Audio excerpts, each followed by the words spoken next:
Hola amigos, ¿cómo se encuentran? Miren, acabamos de llegar en esta bonita comunidad de San Isidro el Calabazo, Sensontepec, Xola de Vega. Estuvimos viajando muchísimo tiempo, muchas horas para llegar a este bonito pueblo, para deleitar nuestras músicas. Se les está celebrando la fiesta de la Santa Patrona, la Virgen de Guadalupe, el 11 y 12 de diciembre. Hola, Kruber.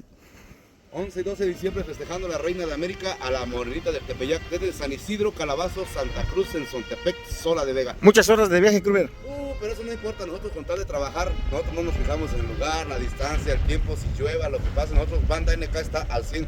San Isidro, Calabazo, Santa Cruz, Sensontepec, para toda la gente de la región chatina y por supuesto a toda la gente de Xola de Vega. De parte de la Banda NK, saludos, primo Di. Sale, ahí quedó, ahí quedaron las palabras del primo Freddy. Muchas horas de viaje.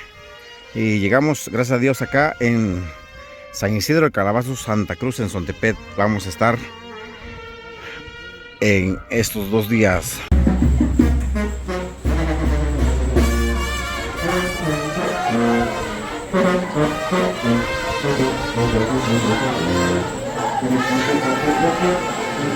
¿Qué tal amigos? Saludos. Miren, esta es la fiesta en honor a la Virgen de Guadalupe. Y eso que no es la fiesta patronal titular. Mire qué movimiento de mujeres hay acá.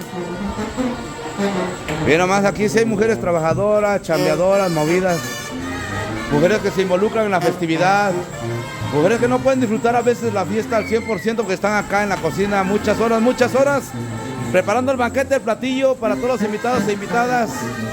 Gente trabajadora, gente chambeadora. Están los señores de la autoridad, los señores de la mayordomía. Y vamos a guardar silencio para disfrutar de la música de la Banda NK, mientras vemos de las mujeres trabajadoras de San Isidro, el Calabazo, Santa Cruz, Sensontepec. Saludos.